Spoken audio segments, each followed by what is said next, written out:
जिंदगी के रंग हजार और तेरा प्यार दोनों इस तरह मिले कि बात बन गई। जिंदगी के रंग गीतों के संग प्रोग्राम में दोस्तों आपका स्वागत है। आइए आपको मिलवाते हैं हमारे आपके जैसे सज्जनों और महिलाओं से, जिनकी बातें सुनकर, जिनसे बातचीत करके आपको बड़ा मजा आएगा और उन्हीं के पसंद के गीत भी हम इस प्रोग्राम में सुनेंगे। तो चलिए शुरू करते हैं इस प्रोग्राम को। दोनों इस तरह मिले कि बात बन गई, हर खुशी सिमट के तेरा साथ बन गई। नमस्कार श्रोताओं, आप सुन रहे हैं कार्यक्रम जिंदगी के रंग गीतों के संग। और दोस्तों, आज का रंग है टीवी, रेडियो और स्टेज की बहुरंगी दुनिया का। मैं आपका दोस्त आलोक कुमार हमेशा की तरह आपसे मुखातिब हूं। आज हमारे स्टूडियो में मौजूद हैं एक ऐसी शख्सियत जिन्होंने कानून, साहित्य, रेडियो, टेलीविजन, मंच और ज्योतिष, इन सब को अपनी गहरी समझ और अभूतपूर्व अभिव्यक्ति के साथ जोड़ा है। Public speaker, radio and TV anchor, creative writer, columnist, voice artist और एस्ट्रोलॉजिकल कंसल्टेंट। जी हाँ, हम बात कर रहे हैं तनुषा नागरथ की। दूरदर्शन राजस्थान से लेकर आकाशवाणी जयपुर, विविध भारती, बॉक्स एफएम और बड़े सांस्कृतिक मंचों तक इनकी यात्रा रचनात्मकता, जिज्ञासा और निरंतर सीखने का एक खूबसूरत संगम रही है।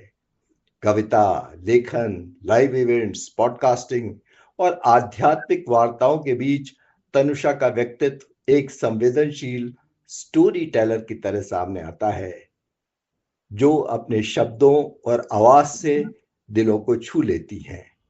तो आइए बिना किसी देर के स्वागत करते हैं तनुषा नागरथ का। तनुषा जी, आपका हार्दिक स्वागत है हमारे इस विशेष कार्यक्रम में। Thank you so much Alok sir. ये बहुत ही एक हेवी इंट्रोडक्शन था एंड मैं इससे बहुत रिलेट इसलिए नहीं कर पा रही हूँ बिकॉज ये इतना this is the first time that somebody is actually introducing me as a media professional so to say, क्योंकि इससे पहले 7 साल मेरी जर्नी लॉ में रही है एंड मैंने बैंकिंग एंड फाइनेंस इंडस्ट्री में बहुत साल काम किया है। इट्स बिन 1.5 years जब से मैं मीडिया फ्रीलांसिंग के वर्ल्ड में हूँ एंड मैंने काफी सारा काम इस 1.5 साल में कर लिया है। सो ये आई थिंक ये मेरा सेकेंड इंटरव्यू ही है जिसमें मुझे इतने हेवी एडजेक्टिव्स के साथ इंट्रोड्यूस किया जा रहा है, but I am very happy and I am very proud of my self also कि अब बिना किसी प्रोफेशनल क्वालिफिकेशन के I could make it through and I think I am doing well for my self and thank you so much sir. It really makes me feel special. बहुत बहुत अच्छा लग रहा है मुझे।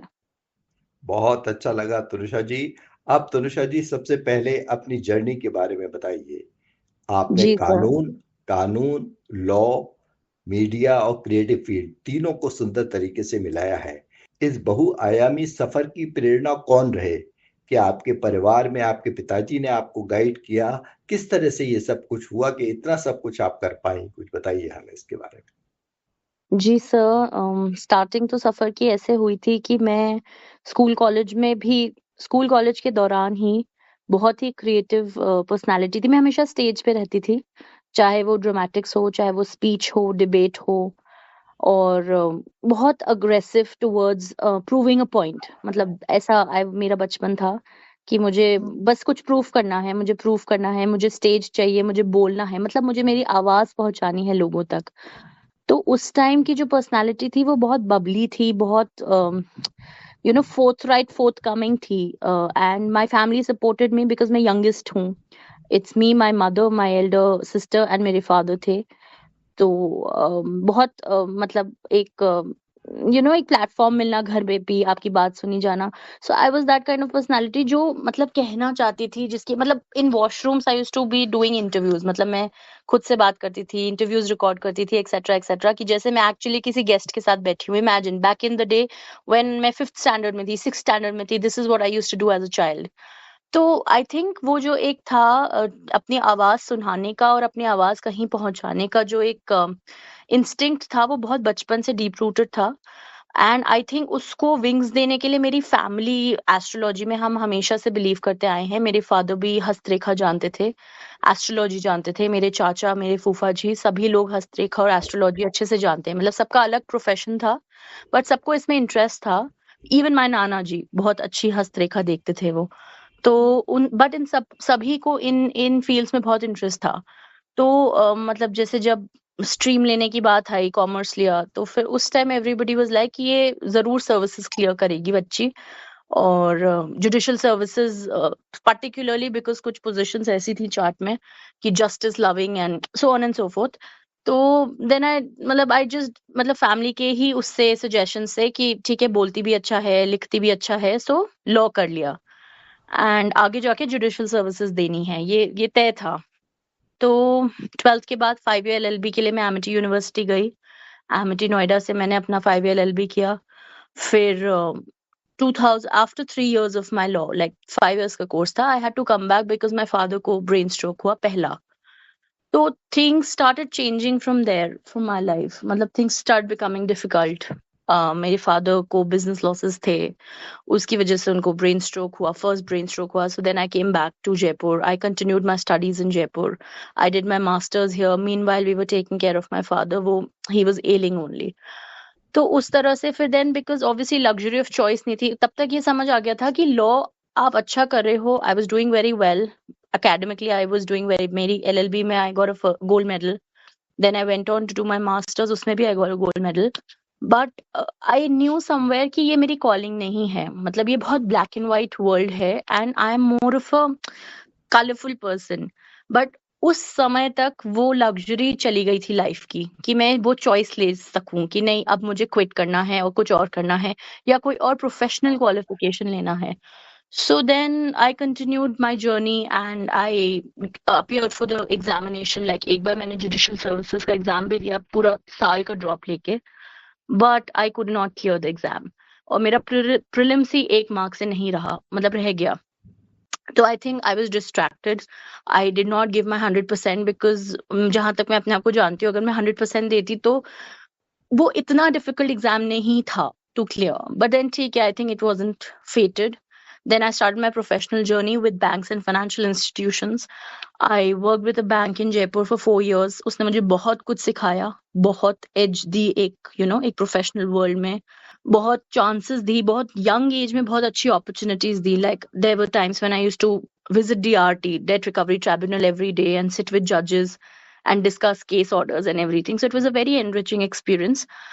उसी बीच 4 years की जर्नी जो मेरी प्रोफेशनल जर्नी थी, 2020 में precisely September में my father had his last third brain stroke, and for 3 good years he was bedridden. And हमने उनको धीरे धीरे जाते देखा। एक होती है डेथ, बहुत सडन डेथ, तो आप बहुत डिफरेंट होता है सडन डेथ, और बहुत डिफरेंट होता है जब आप रोज किसी को जाते हुए देख रहे हो। और किसी भी कौन, मतलब your father who is one of the, मतलब out of the 2 people important in my life, he was one of them. So my mother, father, of course my sister too, but then of course mother, father को कोई replacement नहीं है. So then when I saw him passing away like that, I became a very different person. मतलब that was the turning point जहाँ पे मेरी personality बहुत aggressive से बहुत अंडरस्टैंडिंग, बहुत मेच्योर, बहुत सॉफ्ट होती गई। एंड धीरे धीरे मुझे ये चीजें समझ आने लग गई कि मेरा जो एक्सप्रेशन है वो अब बहुत अग्रेसिव नहीं है। I had become more of a soft communicator. I stop liking confrontations. मुझे कन्फ्रंट करना अच्छा नहीं लगता था। मुझे I didn't want to prove a point. I thought I don't want to prove anything to anybody. I just want to live and let live. And to each his own. आप ये करना चाहते हो, very good, आप करो. But मैं ये करना चाहती हूँ. So I think my perspective changed. That aggression in me changed into, I think, maturity and more accepting, more softer person. And that is when I think this shift happen कि नहीं, मैं मतलब धीरे धीरे रियलाइज करना शुरू कर दिया कि अब मुझे ये नहीं करना है। And 2020 onwards precisely, although after 2020 I move to Mumbai, I was working there in an NBFC again as a lawyer, but by 2023 end I had realized कि this cannot go on. I need to take a break and I need to realize what exactly I want to do for the rest of my life. Because ये ऐसे तो नहीं चल सकती life, इतनी black and white, इतनी dry, इतनी आप सेम चीज कर रहे हो, आप रोज कन्फ्रंट कर रहे हो, आप रोज you're trying to prove a point to somebody, wherein I didn't want to. I had become a person, I just wanted to do something. I wanted to create something जिसका कोई एक purpose, एक longer purpose हो, एक larger purpose हो, which I wasn't getting satisfied in my law job somehow. So then I came back to Jaipur in 2024. I took a drop for 6 months, and that is when my journey started shaping as a media freelancer. I met a few people. People were very supportive to me. I think मेरा जो सबसे important weapon, tool या एक edge जो था, वो मेरी schooling थी, वो मेरी parenting थी, वो मेरी speech थी, मेरी communication थी, मेरी clarity of thought था. Like I was very clear when I met people that this is what my journey has been and this is what I want from life. I didn't mince my words. So I think that really helped me. People saw through me and people saw the purity of content that I was trying to get through. And then I started getting opportunities, and that is how everything else followed, like Doordarshan, Akashvani, anchoring, stage anchoring, theater. I did a few theater shows, like I've done 6 shows in the past, 1 year. So this is how it started. I am sorry it's been too long that I've been speaking. It's just that there's so much to share, and I didn't think. जी बिल्कुल नहीं, we can understand कि आप किस trauma के through निकली हैं, और basically आप ये कहना चाहिए आपने उस फादर के जाने के बाद से आप थोड़ी मैलो डाउन हो गई, थोड़ा बहुत आपको मैच्योरिटी आ गई, थोड़ा बहुत आपने जिंदगी को संजीदा तरीके से लेने की कोशिश की, ये आप कह रही हैं, बिल्कुल सही बात। चलिए थोड़ा सा आगे बढ़ते हैं। बिजनेस लॉ में स्पेशलाइजेशन ने आपकी कम्युनिकेशन और मीडिया अंडरस्टैंडिंग में क्या योगदान दिया है?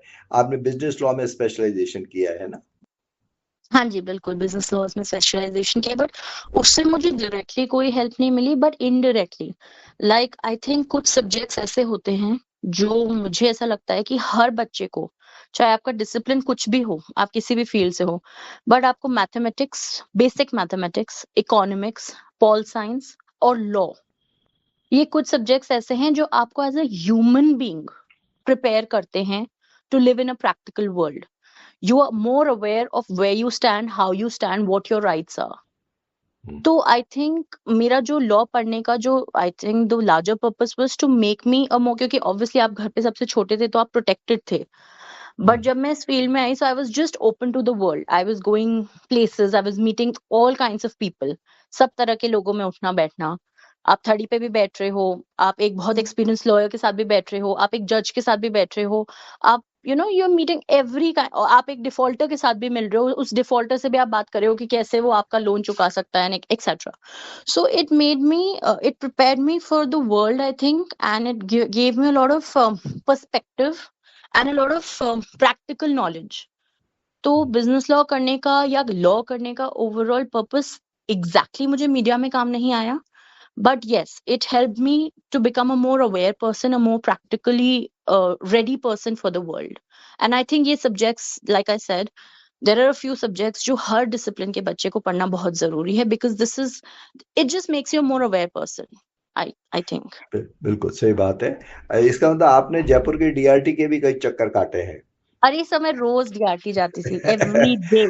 मैं भी बहुत गया हूँ, हालांकि मैं बैंक की तरफ से जाता था, तो मैंने जयपुर में और बॉम्बे डीआरटी तक में बहुत चक्कर काटे।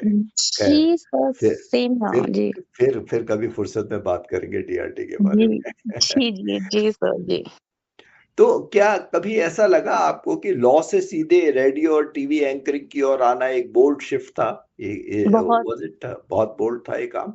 कैसे किया आपने? बहुत बोल्ड था सर। मेरे को ट्रिगर पॉइंट मेरा यही था कि जब मैं बॉम्बे थी 2022 एंड 2023 में, जब मैं बॉम्बे थी, मेरी सिस्टर के साथ रह रही थी, मेरी sister still working in Bombay, and I was falling sick too often there. मतलब वहां पे पोल्यूशन था बहुत, और मुझे गाड़ी की आदत थी. यहाँ पे मेरे पास नैनो थी भले, बट थी गाड़ी ही कम्यूट करने के लिए, और वहां पे सडनली ऑटो में कम्यूट करना, और अंधेरी ईस्ट में मेरा ऑफिस था, which was in the thick of everything, like there was a lot of pollution, I was inhaling day in and day out.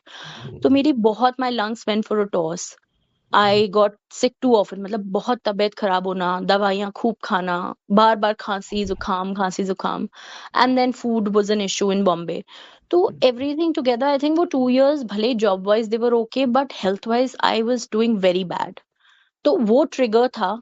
And उसके साथ साथ जो मेरे सबलाइम मेरे दिमाग में चीजें चल रही थी, because I hadn't process the loss of my father. He just passed away in September 2020 and I moved out of Jaipur in 2022. So I think there was a lot of unprocessed grief. There was a lot of unprocessed, you know, things that were happening in my life. And then the health was triggering. So when I took the decision of taking a break from the career for 6 months, it was a very bold step because I didn't have the luxury even then. Matlab, my mother's still working. She's 60. My sister is still working in Mumbai. She's doing very well for herself. But at the end of the day, there are things that you need to take care of, and taking this decision after 7 years of working was a very bold one. But then still my mother supported me. She's a very supportive mother, and she knows that if she's taking this decision, she मतलब इसके दिमाग में कुछ बहुत मतलब कुछ ऐसा होगा जो ये नहीं कर पा रही, otherwise she wouldn't give up. So she understands me on that level. And of course my sister also supported me. She was a little angry, but ठीक है, mama supported me. Mama was like, तुम वापस आओ, we'll figure things out. And then I took that 6 months off, and that's how things have चलो worked बहुत out. बढ़िया। तो आपकी बम्बई से जयपुर की जो ये वापसी है, इसके लिए कोई अच्छा सा गाना सुनते हैं हम लोग और जी सर. उसके लिए रुक जाते हैं।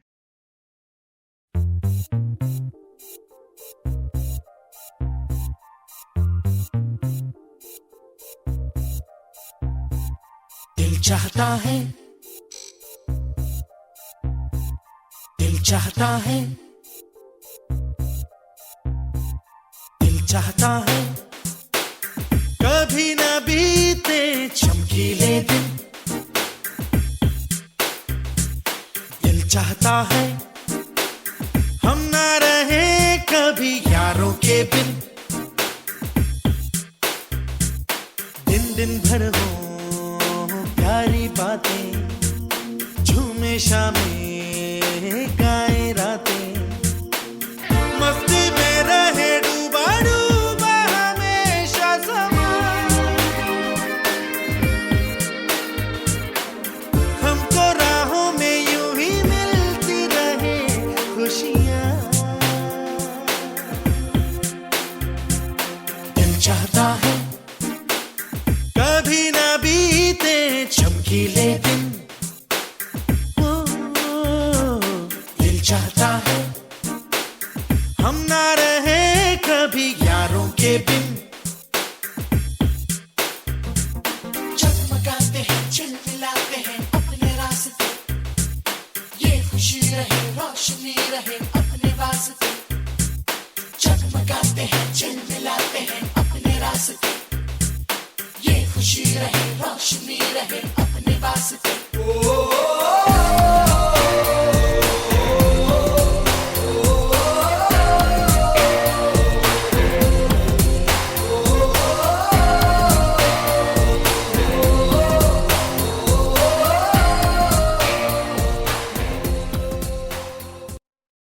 हाँ तनुषा जी, दूरदर्शन राजस्थान के हेलो डॉक्टर, जय जंगल और जीवन जैसे शोज को होस्ट करने का अनुभव आपका कैसा रहा?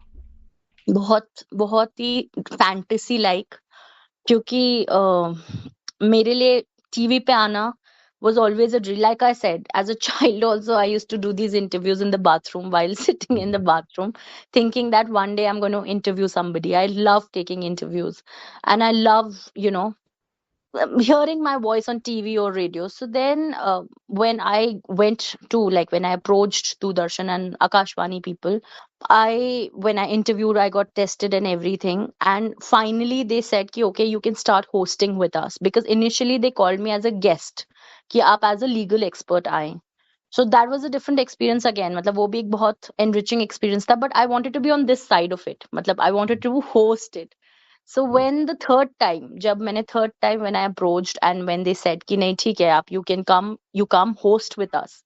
सो it was a very enriching experience. And जिन लोगों से मैं मिली, doctor Kalpana Tiwari, hello doctor में, she is a very specialised and SMS की डॉक्टर हैं वो, वुमेन हेल्थ में, and she is a very specialised gynaecologist. So उनसे बात करके it was very enriching.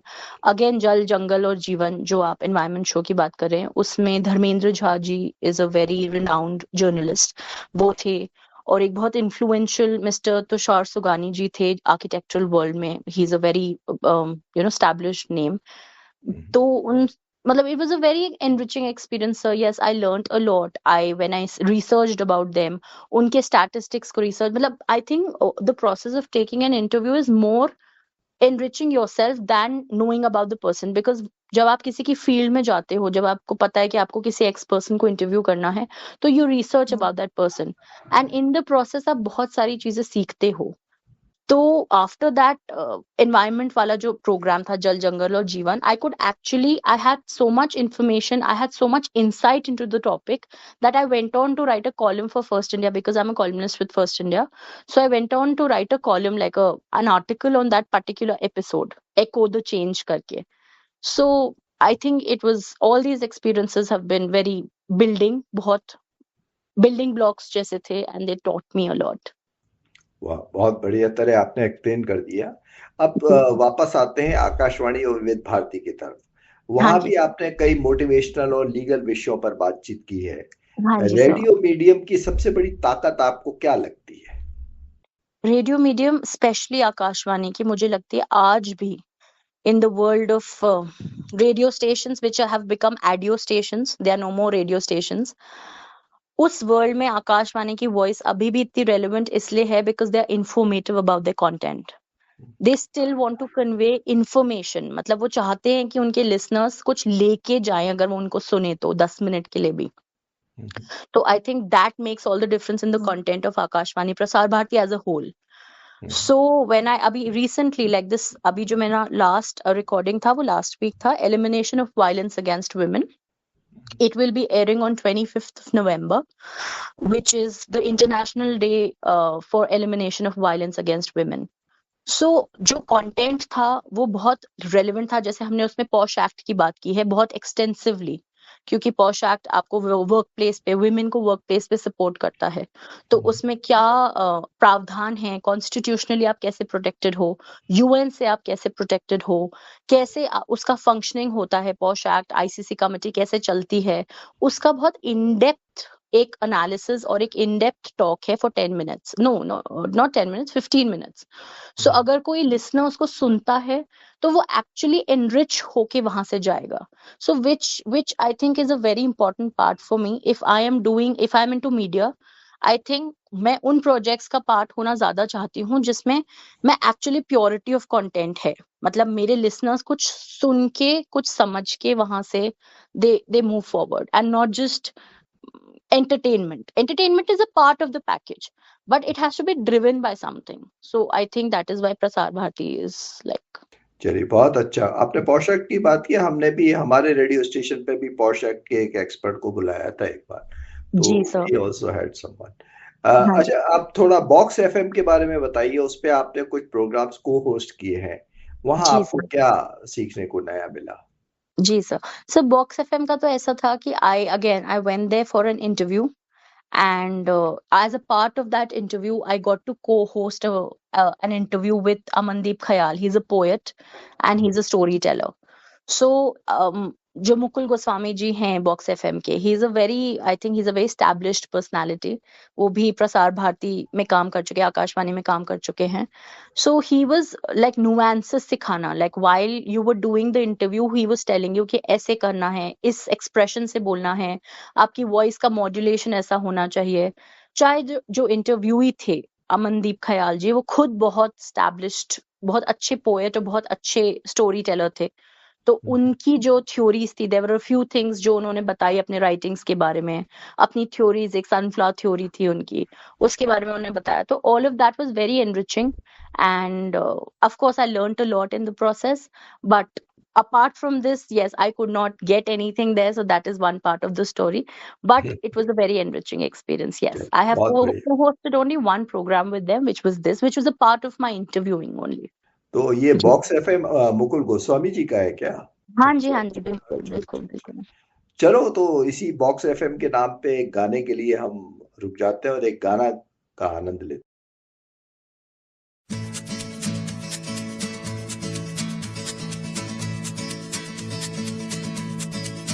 ¿Quién eres tú? ¿Dónde has estado? He removido cielo y tierra y no te encontré.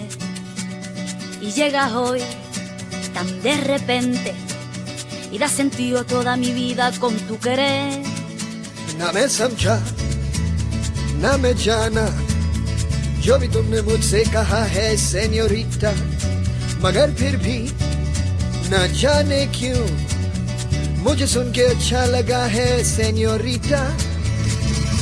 No desvíes la mirada, quédate cerca de mí. मुझको बाहों में तुम घेरो, समझी ना senorita.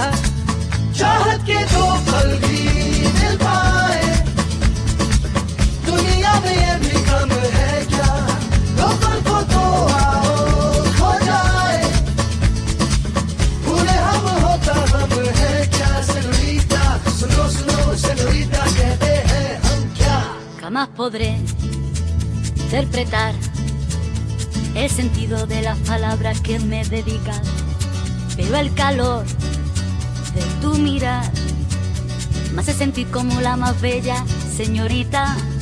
निगाहों ने निगाहों से कहीं अरमानों की दास्तां है सेन्योरिटा. ये चाहत की मोहब्बत की सारी दुनिया में एक ही जुबान है सेन्योरिटा. मुझसे अब नजर ना फेरो, आओ पास तुम मेरे,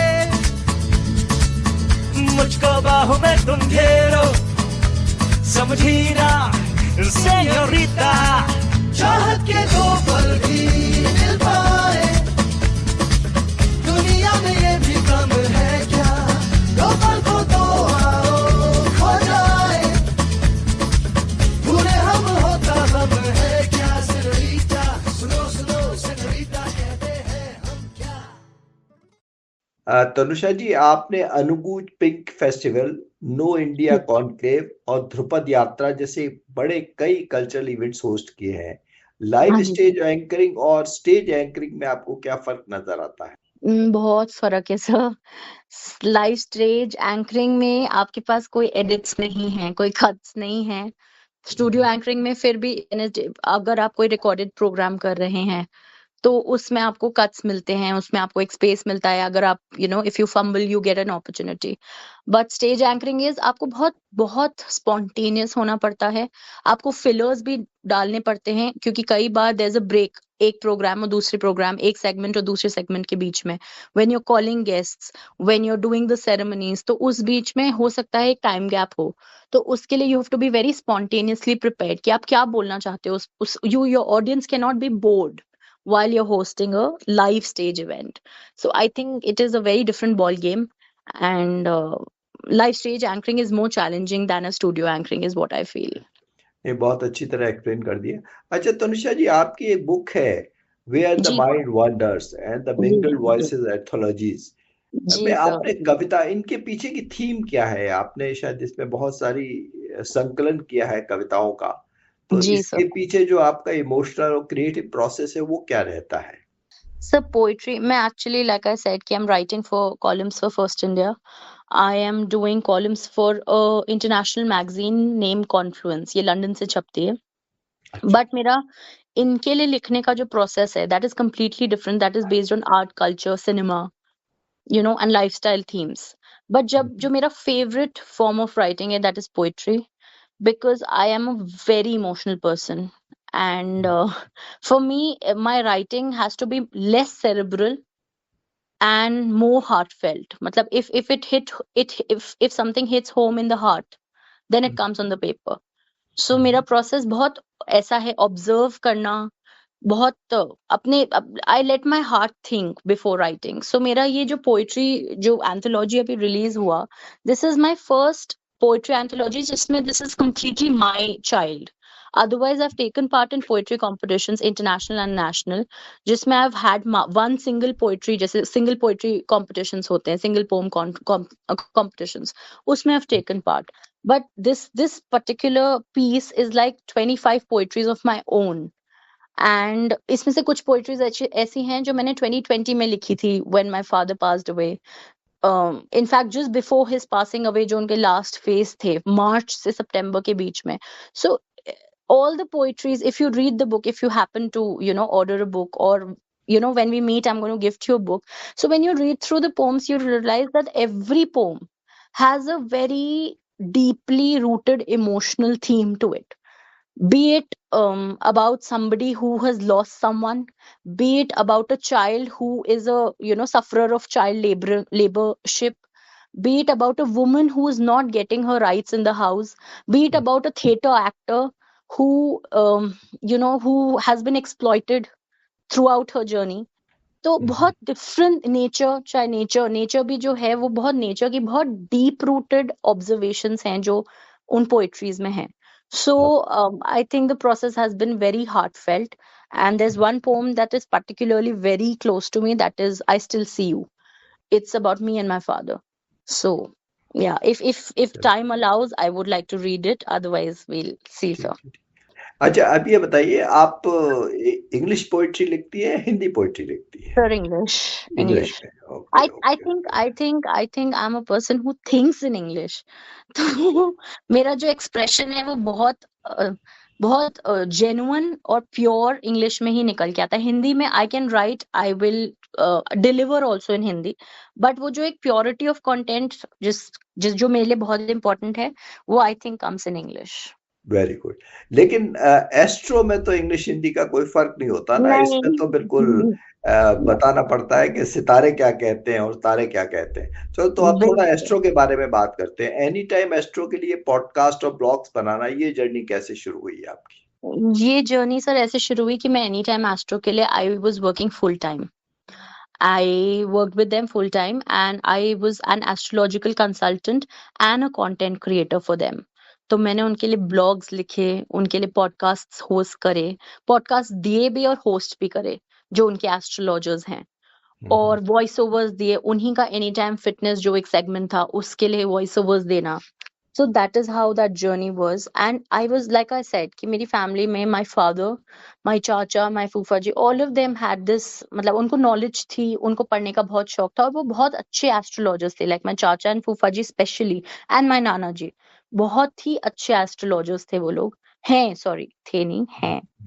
and that is how I think मैं और मेरी सिस्टर में से, मेरी sister never picked up all of this. So मेरा हमेशा यही कहना होता है कि एस्ट्रोलॉजी आपको चूज करती है, आप एस्ट्रोलॉजी को चूज नहीं करते. It just picks on people who the stars tell you this. Even ये अगर मैं एस्ट्रोलॉजी कर रही हूँ तो मेरी कहीं ना कहीं स्टार पोजिशन ऐसी है जहां पे इट इज सपोर्टिंग कि अगर मैं किसी को कुछ प्रिडिक्ट करूंगी तो वो सच हो सकता है. और मेरा सबसे important, like out of all the astrological fields, मेरी जो फोटे है दैट इज पामिस्ट्री. मेरे को जब मैं किसी का हाथ देखती हूँ तो मेरे को हाथ बात करता हुआ दिखता है. I can actually listen to the lines and the mounts and the hands. तो अरे भाई तनुषा जी, आपसे तो आके मिलना पड़ेगा. आपको हाथ दिखाना पड़ेगा. नहीं, ये बहुत बड़ा आर्ट है एस्ट्रोलॉजी का, कि आप अगर हाथ को पढ़ सकती हैं, हस्तरेखाएं पढ़ सकती हैं, तो बहुत बड़ी बात है. तो अच्छा, ये बताइए मुझे, आप जैसे एस्ट्रोलॉजिकल कंसल्टेंट के रूप में आपके पास ज्यादातर जो लोग आते होंगे, उनके कॉमन कंसर्न्स क्या हैं? किस तरह के सवाल वो ज्यादातर पूछते हैं? सर, यही मेरा सबसे बड़ा मतलब डिसअपॉइंटमेंट था when I started this journey on. I was looking forward to a genuine, like, questions and genuine form of communication. मतलब, but वो हो नहीं पाता है क्योंकि generally लोगों के questions यही होते हैं, मेरा ex कब वापस आएगा, और मेरी ex ने मुझे ब्लॉक कर दिया है तो वो कब मुझे अनब्लॉक करेगा. तो बाय एंड लार्ज ये क्वेश्चंस होते हैं, but there are still people जो जेन्युइनली कंसर्न्ड होते हैं, जैसे कई लोगों के कंसीविंग में प्रॉब्लम आ रही है, कई लोगों को मिसकैरेजेस हुए हैं, कई लोगों को एक्चुअली जेन्युइनली वो अपनी मैरिज में परेशान है and they feel stuck, and कई लोग सिर्फ बात करने के लिए होते हैं, मतलब उनको सिर्फ इतना होता है कि उनको कोई बात करने वाला चाहिए। तो उससे आपको ये रियलाइज होता है कि वर्ल्ड में कितनी लोनलीनेस है, लोग कितने लोनली हैं आज के, सब कुछ होने के बाद भी हम लोनली हैं। तो I think it's a very, मतलब to be an astrologer I think सबसे ज्यादा कैपेबिलिटी ऑफ अब्सॉर्बिंग आपके पास होनी चाहिए, क्योंकि आपको बहुत कुछ सुनने और समझने को मिलता है, और अगर आपके पास वो अब्सॉर्बिंग की पावर नहीं है तो आप you can not continue, because it is very heavy, मतलब to catch hold of those energies is very heavy. आपका खुद का एनर्जी लेवल बहुत सॉलिड और प्रोटेक्टेड होना चाहिए टू डू एस्ट्रोलॉजी। ये बिल्कुल सही फरमा रही हैं आप। तो तारे सितारों की इस दुनिया के लिए रुक के हम एक गाना सुन लेते हैं, कोई अच्छा सा। जी सर। एक अंधेरा लाख सितारे, एक निराशा लाख सहारे, सबसे बड़ी सौगात है जीवन, नादा है जो जीवन से हारे। एक अंधेरा लाख सितारे, एक निराशा लाख सहारे, सबसे बड़ी सौगात है जीवन, नादा है जो जीवन से हारे। एक अंधेरा लाख सितारे। अब तनुषा जी, हम लॉ, मीडिया, लिटरेचर, एस्ट्रोलॉजी और थिएटर, आपने इतने सारे क्षेत्रों में काम किया, इतने फील्ड्स में काम किया, इनमें आप बैलेंस कैसे बना पाती हैं भाई? हमारे को तो कुछ समझाइए किस तरह से। ये क्या एस्ट्रोलॉजी के हिसाब से डिस्टाइन था कि आप इतने सारे काम करेंगे? हाँ जी सर, मेरी एक्चुअली मेरी खुद की कुंडली ये कहती है कि मैं मतलब एक होता है चलित और एक होता है स्थिर। तो मेरा जो भी जॉब प्रोफाइल होगा वो चलित होगा, ऐसा मेरी खुद की कुंडली में है। तो मतलब freelancing is the best form of work that I will be doing, is what my कुंडली सजेस्ट। एंड लॉ तो ऐसा है कि अब लॉ से बहुत वास्ता नहीं रहा है पिछले 2 साल से आप मान लीजिए। तो अभी भी मेरी कंपनी जो है, मेरी पुरानी company, they want me to come back, but मैं अब I don't think I ever go back into that. Never say never, I don't think, कभी भी पूरा नहीं करना चाहिए लाइफ में, क्योंकि पता नहीं कहाँ चले जाओ आप। बट फिर भी मैं अपनी तरफ से मेरी फ्री विल अगर मैं यूज कर सकूं तो I would not like to go back into law. And बाकी media freelancing I want to continue. मेरे को इन सब फॉर्म्स में से सबसे ज्यादा मजा आता है बोल, लाइक आई सेड, मेरा बेसिक नीड है लाइफ में to communicate, to let my voice out to people। अब वो किस फॉर्मेट में हो, पहले वो बहुत अग्रेसिव होता था स्पीचेस एंड डिबेट्स के मोड और मीडियम से, और अब वो बहुत क्रिएटिव हो गया है। अब I just want to express myself, चाहे मैं लिख के करूं, चाहे मैं बोल के करूं, चाहे मैं थिएटर से करूं। Theatre happens to be a very important part of my life, because वो मुझे बोलने के लिए बहुत कुछ सिखाता है। मुझे मॉड्यूलेशंस, एक्सप्रेशंस, ब्रेथ पे वर्क करना, ऑल ऑफ दिस मुझे थिएटर ने सिखाया है। तो आई थिंक बोलना जहां होगा और एक्सप्रेशन जहां होगा वहां मेरा फ्यूचर लाई करता है, is what I feel. Rest everything is up to God. बाकी I believe that something is bigger than us, and I think life हमेशा बैकवर्ड्स आप डॉट्स कनेक्ट करते हो। तो जब मैं बैकवर्ड्स डॉट्स कनेक्ट करती हूँ तो आई रियलाइज कि this was always there. I think ये सिर्फ एक टाइम का फ्रेम था कि ये सब अब सामने आ गया, but this was destined to happen in my life. बहुत खूबसूरती से आपने बता दिया। तो प्रोफेशनल आइडेंटिटी का सबसे स्ट्रॉन्ग पिलर आपको क्या लगता है? वैसे आपने अभी बताया कि वॉइस एम्पैथी, आर्टिकुलेशन या क्रिएटिविटी भी तो आप में बहुत है ना। जी, क्रिएटिविटी तो सर, क्रिएटिविटी तो आई थिंक अब जिस वर्ल्ड में हम लोग रह रहे हैं उसमें क्रिएटिविटी तो at the click of your finger है। अगर आप सबसे नॉन क्रिएटिव पर्सन भी हैं तो भी आप you can become a creative person. अब क्रिएटिविटी की उतनी वैल्यू नहीं रही। बट यस, जो मेरी आवाज है, जो मेरी मॉड्यूलेशन है, जो मेरी सोच है, वो तो सिर्फ मेरी है ना। कुछ चीजें हैं जो प्योरली सिर्फ तनुषा कर सकती है या प्योरली सिर्फ XYZ पर्सन कर सकता है। तो आई थिंक किसी भी इंसान को उस स्ट्रेंथ पे काम करना चाहिए कि ये तो मेरा, ये तो मुझसे कोई नहीं ले सकता। तो वाह I think I Tanusha, try to work ये ऑन दैट। ये ये ये बात आपने बहुत जोरदार कही कि जी सर। आप आज गूगल से लेके आप क्रिएटिविटी पेंटिंग भी कर सकते हो, लेकिन आपकी जो आवाज है वो ओरिजिनल है और वो उसकी कोई कॉपी नहीं कर सकता और उसको कोई आपसे नहीं ले सकता। ये जी जी बात सुन के बहुत अच्छा लगा, मजा आ गया आपकी बात सुन के। जी और जी सर। आवाज ही आपकी पहचान है, क्योंकि बिल्कुल आपके करेक्ट। दोस्त आवाज से बनते हैं। आप और हम भी आवाज के दोस्त ही हैं ना। Correct sir, correct correct correct, आवाज के चलिए दोस्त है चलिए, हम। मिले नहीं है, हम आवाज के दोस्त हैं। बिल्कुल, और बहुत खूब, कितनी बहुत सुंदर बात है ये। बहुत सुंदर बात। ये एहसास कितना सुंदर है। तो आने वाले समय में आप किन तरह के प्रोजेक्ट्स पे आप काम करना चाहेंगी? मीडिया, लिटरेचर या डिजिटल स्पिरिचुअल कम्युनिकेशन, इनमें से किस पे काम करना चाहेंगी आप? सर मैं एक्चुअली तो मैं बहुत एक्टिवली एंकरिंग, मीडिया एंकरिंग और रेडियो एंकरिंग इसको फोकस कर रही हूँ। But I can not pick and choose. मेरे को आई थिंक इसमें टाइम लगेगा पिक एंड चूज वाले स्टेज पे आने में अभी इस फील्ड में। सो अभी के लिए जो भी फील्ड या जो भी जॉब प्रोफाइल में सिलेक्ट करूं उसमें मैं अपनी कैपेबिलिटीज, अपनी जो एक जो फील्ड्स ऑफ इंटरेस्ट हैं वो मेरे काम का पार्ट हो, वो बहुत इंपॉर्टेंट है। भले ही वो इंडस्ट्री कुछ और हो, नॉट एग्जैक्टली अगर मीडिया नहीं भी हो तो भी एटलीस्ट जो काम हो वो it utilises my writing, my speaking etcetera. So I'm looking for roles which are creative, which are based on interactions with the social media team and the marketing team, where I can, communicate and I can give my, what do you say, my skills into it, my core हाँ, skills into it. And अगर core media का job या core radio job, if I happen to crack, अभी तो फिलहाल तो because I am a registered talker with Prasar Bharati and Doordarshan, so I'm not like working for them or on a contractual or a full-time basis. I'm a registered talker, so I'm more looking at something which is a long-term thing, and let's see how it goes. चलिए चलिए, चलो, जी, हमारी बहुत बहुत शुभकामनाएं आपके लिए, हमारी गुड विशेष। थैंक तो यू सर। तो तनुषा जी, आज के इस प्रेरक प्रसंग के लिए आपका बहुत बहुत हृदय से धन्यवाद। आपकी थैंक यात्रा कानून से लेकर रेडियो, साहित्य, मंच और ज्योतिष तक वास्तव में इस बात का प्रमाण है कि जब व्यक्ति अपनी संवेदनाओं, आवाज और अभिव्यक्ति पर भरोसा करता है तो जीवन के कई रास्ते स्वयं खुलते जाते हैं।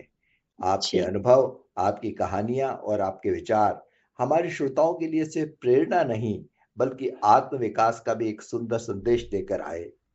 हम आपकी लेखन यात्राओं को, आपके मंचीय कार्यों को और आपकी आवाज से जन्म लेने वाले नए विचारों को आने वाले समय में और भी ऊंचाइयों पर देखने की कामना करते हैं। तनुषा जी, आपका हमें समय देने के लिए बहुत बहुत धन्यवाद और आभार। Thank you so much sir, मुझे इनवाइट करने के लिए, मुझे प्लेटफॉर्म देने के लिए, मेरी आवाज को, मेरी सोच को ये प्लेटफॉर्म देने के लिए बहुत बहुत बहुत बहुत थैंक यू, दिल से थैंक यू सर।